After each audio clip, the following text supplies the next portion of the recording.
அஸ்ஸலாமு அலைக்கும் வரஹ்மத்துல்லாஹி வபரகாத்துஹு. நீங்கள் இன்னும் எங்கள் சேனலை சப்ஸ்கிரைப் செய்யவில்லை என்றால் இப்போதே சப்ஸ்கிரைப் செய்யுங்கள். ஒவ்வொரு வாரமும் நம்பகமான ஹதீஸ்கள், பயனுள்ள இஸ்லாமிய பயான்கள், ஈமானை அதிகரிக்கும் நினைவூட்டல்கள், உங்கள் இஸ்லாமிய அறிவை வளர்த்துக் கொள்ள எங்களுடன் இணைந்திருங்கள்.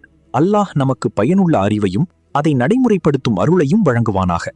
ஆமீன். வாருங்கள், இன்றைய வீடியோவை தொடங்கலாம். தகாஃபுல், கண்டுகொள்ளாமை ஒரு மிகப்பெரிய பொறுமை இருந்தால் தான் செய்யலாம்.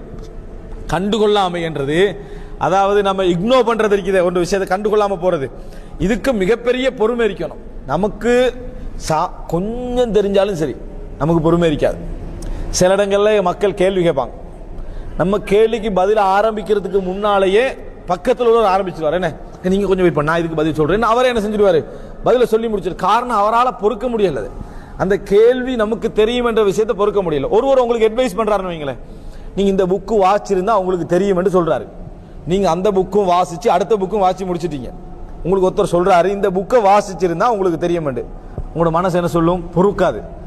இந்த புக்கெல்லாம் இதை விட நிறைய புக்கு நம்ம என்ன செஞ்சுக்கிறோம், வாசிச்சுக்கிறோம் சொல்லாட்டி உங்களுக்கு நிம்மதி இருக்காது. யாராவது அதை கேட்டுட்டு பொறுமையா இருக்கக்கூடிய தன்மை இருக்குதா? இன்ஷா அல்லாஹ் ஜஸாக்கல்லாஹ் கைர் அப்படி சொல்ற தன்மை நம்மகிட்ட என்னது இல்லை. அது வந்தது என்று சொல்லி வைங்களேன், அது ஒரு பெரிய இடம். அதுக்கு பேர் தகாஃபுல், கண்டுகொள்ளாமை. நிறைய விஷயங்களை கண்டுகொள்ளாமல் போகக்கூடிய தன்மை யாரிடத்துல வருகிறதோ அவர் நிறைய விட்டு கொடுப்பார். கீலலி ஆராபியின் மனில் ஆக்கில் கால அல் ஃபத்தினுல் முத்தகாஃபில். ஒரு கிராமப்புற வாசியிடத்தில் கேட்கப்பட்டது, யார் புத்திசாலி என்று. ஒரு அரபு கிராமப்புற வாசிட்டு கேட்கப்பட்டது, யார் புத்திசாலி? அவர் சொல்றார், அல் ஃபத்தின், எல்லா விஷயங்களையும் புரிந்து நடப்பவர், அல் முத்தகாஃபில், கண்டுகொள்ளாமல் இருப்பவர். எல்லாம் அவருக்கு தெரியுது, ஆனா அவர் அதை என்ன செய்யல, கண்டுகொள்ளவில்லை என்றால் இவர் தான் புத்திசாலி. நம்ம எங்க புத்திசாலித்தனத்தை காட்டுறோம்னு சொன்னா, நம்ம பேசினா தான் புத்திசாலி, நிரூபிச்சா தான் புத்திசாலி, எல்லாத்துலயும் நம்ம தலையிடணும், அப்பதான் நம்ம புத்திசாலி. நமக்கு எல்லா துறையிலும் அறிவிக்கிறத ஒவ்வொரு சின்ன விஷயத்துல என்ன செய்வோம், காட்டுவோம். அதுல எங்க கூட காட்டுவோம்னா குடும்பத்துல தான். ஏன்னா அங்க யாரும் எதிர்க்கிறதுக்கு இல்லைன்றதுனால, என்னைய பத்தி தெரியுமா, நான் யாரும் தெரியுமான்னு அங்க கூடுதலா காட்டிக்கிறது. ஒண்ணுமே இல்லைன்னு அவங்களுக்கு தெரியுது, ஆனாலும் நம்ம காட்டிக்கொள்றதுல நம்மளோட ஒரு இயல்பான ஒரு தன்மை இருக்கு. தகாஃபுல் இருந்துன்னு சொன்னா, நம்ம கண்டுகொள்ளாத தன்மை இருந்தால் நிறைய உறவுகள் நம்மளோட வாழும், நிறைய உறவுகள் நம்மளோடு இருக்கும். ஆனா நம்மகிட்ட அந்த தன்மை இல்லை. நம்ம ஒவ்வொன்றையும் கண்டுகொள்ள பார்க்கிறது, எல்லா விஷயத்திலும் அட்வைஸ் பண்ண பார்க்கிறது. இன்றைக்கு பிள்ளைகளே தந்தையை வெறுக்கிறதுக்கு, தாயை வெறுக்கிறதுக்கு எல்லாம் காரணம், அவனிடத்தில் எதை கண்டுகொள்ள கூடாதோ அதையெல்லாம் கண்டுகொள்றது, அவனிடத்தில் எதையெல்லாம் கண்டுகொள்ள கூடாதோ அதையெல்லாம் கண்டுகொள்றது. ஷர்ட் போட்டிருப்பான், கொஞ்சம் வெளியே வந்திருக்கும், டேய் ஒழுங்கா சேட்டை போடுறது, அது ஒரு பெரிய ஒரு பிரச்சனையா மாத்துறது. அவன் ஸ்லீப்பரை மாத்தி போட்டிருப்பான், ஸ்லீப்பரை மாத்தி போட்டுறது வேற.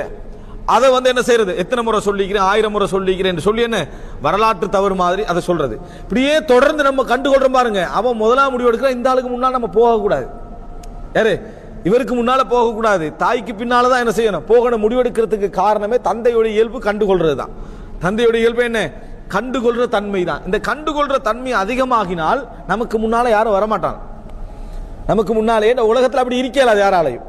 கண்டுகொள்ற தன்மை அல்லாஹு தாலா ஏன் இந்த நன்மை தீமை எழுதுற மலக்குமார பக்கத்துல தான் நீங்க கொஞ்சம் தட்டி சொல்லிடலாம் தானே, எழுத போறேன் கவனம் மாதிரி, அந்த மாதிரி எல்லாம் வைக்கலையே. அவர் எழுதுற வேலையை மட்டும்தான் அவர் என்ன செய்வாரு. உணர்த்துற வேலையை என்ன செய்வதில்லை. இந்த உணர்த்துற வேலை இருக்குதே, அது ஒரு அளவுல தான் என்ன செய்யணும், இருக்கணும். இதனாலதான் உறவுகள் நிறைய என்ன செய்கிறது, நம்மளை விட்டு கலந்து. நான் சொல்லல குர்ஆனுக்கு முரணாக, சுன்னாவுக்கு முரணாக, மார்க்கத்துக்கு முரணாக நடக்கிற ஒரு விஷயத்தை கண்டுகொள்ளாம இருக்கீங்க, அதல்ல. நம்ம கண்டுகொள்றது தேவையில்லாத விஷயம், நம்ம அதை கண்டுகொள்றதே இல்லை. மார்க்கத்துக்கு முரணான விஷயத்தை கண்டுகொள்றது இல்லை. வீட்டுக்குள்ள நுழைவோம், டிவி போயிட்டு இருக்கும், மத்த எல்லாம் போயிட்டு இருக்கு, கண்டுகொள்ளாம போயிடுது, அதெல்லாம் கண்டுகொள்றது இல்லை. அதையெல்லாம் என்ன செய்யறது இல்லை, கண்டுகொள்றதே இல்லை. அது என்னமோ நடக்காத மாதிரி, விளங்காத மாதிரியுமே நடந்து கொள்றது. ஆனா எதை கண்டுகொள்ள கூடாதோ அவைகளை அதிகமாக என்ன செய்யறது, கண்டுகொள்ளும். வீட்டுக்கு சில பொழுதுகள்ல கணவன்மார் வருவதை, தந்தை வருவதை ஒரு பிள்ளையோ மனைவியோ வெறுக்கிறதுக்கு மெயின் காரணம் என்ன, இதுதான். வாசல்ல வச்ச உடனேயே தும்பு தடியா இங்க இருக்குது அப்படின்னு கேட்கறது, இது ஒரு பெரிய பிரச்சனையா? அதை எடுத்து நீ வச்சுட்டு தாராளம் அமைதியா போனேன்டா அந்த பிரச்சனை முடிஞ்சுது. இதையே எப்படி இருக்கு, அதே எப்படி இருக்குதுன்னு சொன்னோன்னே என்ன நடந்துருதுன்னா, ஒரு போலீஸ்காரர் வார மாதிரி ஒரு ஃபீலிங்கை ஏற்படுத்தினா பிள்ளைகள் என்ன செஞ்சிருது, வெறுக்க ஆரம்பிக்குது. என்ன நடக்குமோ, எது நடக்குமோ, எது எப்படி இருக்குமோ என்கின்ற இது. அதனாலதான் ஃபத்தினுல் முத்தகாஃபில் என்றால் புரிந்தும் அறிந்திருந்தும் அதை கண்டுகொள்ளாமல் வாழுகின்ற ஒருத்தர் இருக்கார் தானே, அவர் தான் புத்திசாலி. ரசூல் ஸல்லல்லாஹு அலைஹி வஸல்லம் அவர்களுக்கு ஆயிஷா ரலியல்லாஹு அன்ஹா 11 மனைவியருடைய கதையோட எடுத்து சொல்றாங்க. ஒரு கதையை சொல்றாங்க இரவு நேரத்தை. சஹீஹ் முஸ்லிம்ல வார செய்தி நீங்க கேள்விப்பட்டிருப்பீங்க. அந்த 11 மனைவியரும் தன்னை கணவன்மாரை பத்தி எதுவுமே மறைப்பதில்லை, நாங்க ஓப்பனா பேசுவது அப்படின்னு ஒரு கதை. அது அதை யார்கிட்ட சொல்றாங்க? ஆயிஷா ரலியல்லாஹு அன்ஹா ரசூல் ஸல்லல்லாஹு அலைஹி வஸல்லம் அந்த கதையை கேட்டுக்கிட்டே இருக்கிறாங்க. ரசூல் ஸல்லல்லாஹு அலைஹி வஸல்லம் கதையை கேட்டுக்கிட்டே இருக்கிறேன். இதுக்கு முதலாக பொறுமை வேணும். எதுக்கு? 11 மனைவியோட சப்ஜெக்ட் சொல்லி முடிக்கிறது இருக்குது. அட்லீஸ்ட் 1 மணி நேரமாவது என்ன செஞ்சுக்கும் போய்க்கும். ரசூல் ஸல்லல்லாஹு அலைஹி வஸல்லம் எங்களை விட வேலை பழுவோடு இதோட இரவு எழும்பி தொழுறது கட்டாய கடமை வேற. அந்த மாதிரி டைம்ல அப்ப அத நேரம் ரசூலா பொறுமையா கேட்டுட்டு இருக்கிறான். அதுல ஒரு பெண்மணி சொல்றா, ஜௌஜி எனது கணவரை பொறுத்த வரைக்கும் இதா தஹல ஃபஹித் வ இதா ஹரஜ அசித் வலா யஸ்அலு அம்மா அஹித். என் கணவர் வீட்டுக்குள்ள நுழைந்தால் சிறுத்தை, வெளியே போனால் சிங்கம், அகப்பட்டதை பத்தி எல்லாம் கேள்வி கேட்க மாட்டாரு. எப்படி? இதுதான் ஹதீஸ்ல வாருது. வீட்டுக்குள்ள நுழைந்தால் சிறுத்தை, வெளியே சென்றால் சிங்கம், அகப்பட்டதை எல்லாம் கேள்வியாக கேட்க மாட்டார். சிறுத்தை நிறைய தூங்கும், சின்ன வேட்டையாடுறது தூங்குறது தான் வேலை. வீட்டுக்குள்ள நுழைந்தா சிறுத்தை சொன்னா கேள்வி கேட்கிற லெவல் அவர் இருக்க மாட்டார். வந்தா அவர் அவருடைய வேலை அப்படின்னு உட்கார்ந்துருவார். வெளியே போனா சிங்கம், மாத்த நம்ம நிலைமைக்கு மாத்த விளங்கிட்டா. நம்ம வீட்டுக்குள்ளதான் என்னது சிங்கம், வெளியே போனா சிறுத்தையில பூனை.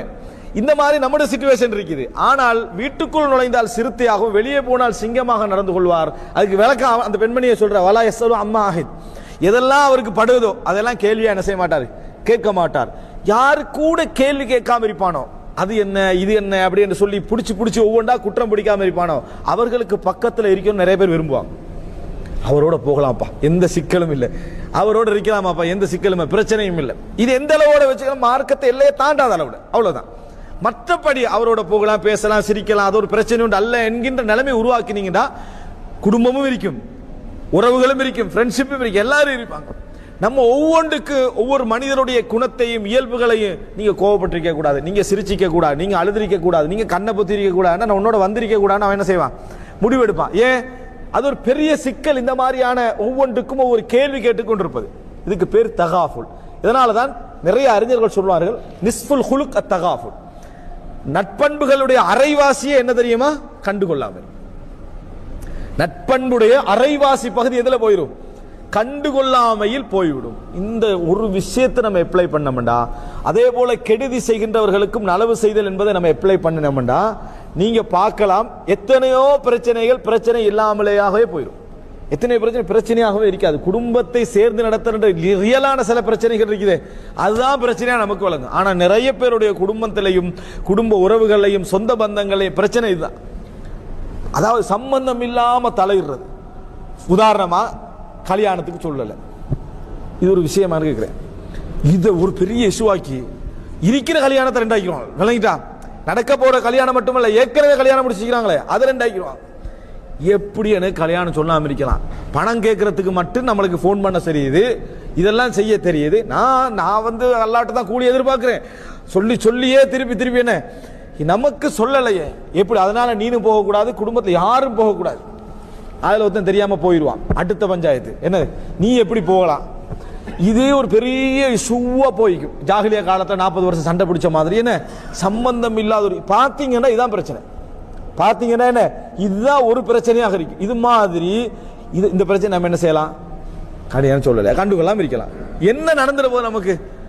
இவனுக்கு என்ன பிரச்சனை வருதுன்னா நம்மளே மதிக்கல, அகௌரவப்படுத்திட்டாரு, ரெஸ்பெக்ட் தரல, எப்படி இருக்கலாம்? இது கொஞ்சம் பேர் இஷ்யூ ஆக்கினா இந்த குண இயல்பு இருக்குதே, இது ஒரு பெரிய ஒரு பிரச்சனை.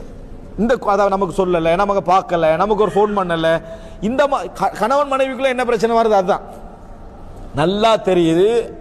அவங்க ஃபோன் பண்ண போறதில்லை, வீட்டில் ஃபோன் பண்ண போறதில்லை, தெரிஞ்சு பார்ப்போம் இந்த 2 மணி நேரத்துக்கு ஃபோன் பண்றாளா இல்லையான்னு பார்ப்போம். வெயிட் பண்றது, சண்டைக்கு வெயிட் பண்றது, விளங்கிட்டா? பண்றாளா இல்லையா? அப்ப நம்ம என்ன நினைக்கிறது இல்லை, சரி ஏதோ ஒரு வேலையாரு, சரி ஏதோ பொடுபோக்காக இருந்திருப்பாங்க, ஏதோ விளங்காம இருந்து அது ஒரு அப்படின்னு நம்ம நினைக்கிறதுக்கு தயார் இல்லை. எல்லாம் போட்டோம், பணம் போட்டுட்டோம், அது போட்டோம், இது போட்டோம், எல்லாம் ஏற்பாடு நடந்துட்டு கல்யாண அவசரம் நம்மளே மறந்தாச்சு. இது இன்னும் சில இடங்களில் நடக்கும்.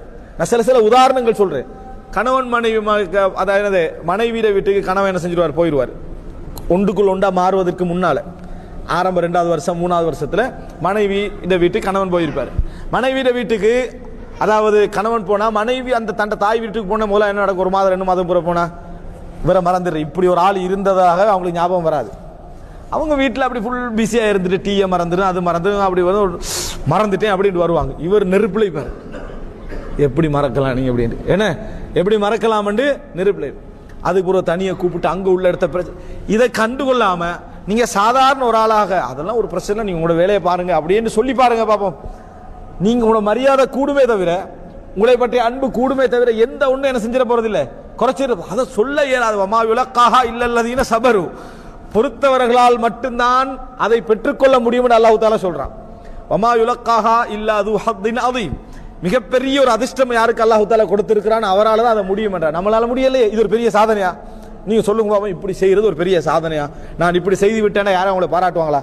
இது ஒரு பெரிய விஷயமான்னு கேட்பான். அதை நமக்கு செய்ய முடியல, நமக்கு அதை செய்ய முடியவில்லை, நமக்கு கேள்வி கேட்காது விட்டு. சரி, அந்த நேரத்தில் இந்த பயானை கேட்டு போய் அந்த டைம்ல செஞ்சாலும் அடுத்த நாள் ஞாபகப்படுத்துறது, நான் நேற்று பொறுத்தேன் அப்படின்றது, அதை ஞாபகப்படுத்தி பழைய இஷ்யூ புதுசாக செய்யறது, எடுக்கக்கூடிய சிச்சுவேஷனை தான் நமக்குள்ள நம்ம என்ன செய்கிறோம், பார்க்கிறோம்.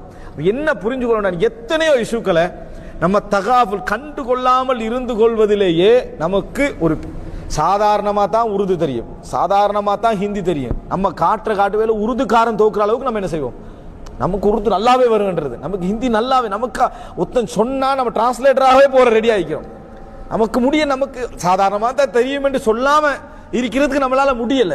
அதுவும் குறிப்பா இங்கிலீஷ்ல தான் அந்த பிரச்சனை நிறைய பேருக்கு இருக்கு, விளங்கிட்டா? அது இது இதன் காரணமாக உனக்கு தெரியாததை நீ தெரியாமல் இருப்பதும், உனக்கு சாதாரணமாக தெரிஞ்சதை முழுமையாக தெரியாமல், அதாவது ஒருத்தர் போட்டிருந்தார் என்ன, எல்லாம் தெரியும் என்று குழம்பி நிற்பதை விட ஒன்னும் தெரியாண்டு தெளிவா நிற்கிறது நல்லது. எப்படி எல்லாம் தெரியும் என்று குழம்பி நிற்பதை விட ஒன்றுமே தெரியாது தெளிவாக இருக்கிறது என்னது நல்லது. ஏன் ஒன்றுமே தெரியான்றது தெளிவு, அப்படியா இல்லையா? எல்லாம் தெரியும்ன்றது குழப்பம், தெரியுமா இல்லையான்றது. இந்த நிலைமை வருவதை விட இது நல்லது. இப்ப நீங்க ரெண்டாவது மனசுல வச்சு பாருங்க, நீங்க உங்களோட வாழ்க்கையில் உள்ள நிறைய குடும்ப பிரச்சனை சிக்கல், நீங்க எங்க சிக்கல் எடுத்தீங்க நீங்க தான் நிறைய எடுத்திருப்பீங்க, நல்லா பாருங்க. ஏன்னா நமக்கு அறிவு கூட பாருங்க, அதனால பிரச்சனை நம்மளே நிறைய எடுத்திருப்போம். சாதாரணமா ஒரு சில மக்களுக்கு வந்து சில பிரச்சனைகள் புரியாது, அவங்களுக்கு அவங்க அந்த பிரச்சனை நினைச்சிக்க மாட்டாங்க. நம்மட அறிவாற்றல் என்ன செஞ்சிருமோன்னா அப்படி நுணுக்கமா பார்க்கும், போய் ஒரு அப்படியே ஒரு நுனியில இருந்து கிண்டி எடுத்த உடனே அப்பதான் அவங்களுக்கே இது பிரச்சனை என்ன செய்யணும், இது பிரச்சனை தான் நம்ம தெரியாம செஞ்சுட்டோம்னு நினைப்பாங்க. ஆனா நாங்க தான் அதை இழுத்தது, நாங்க தான் அதை இழுத்து வச்ச நேரத்தை என்ன செய்யணும், புரிந்து கொள்ள வேண்டும்.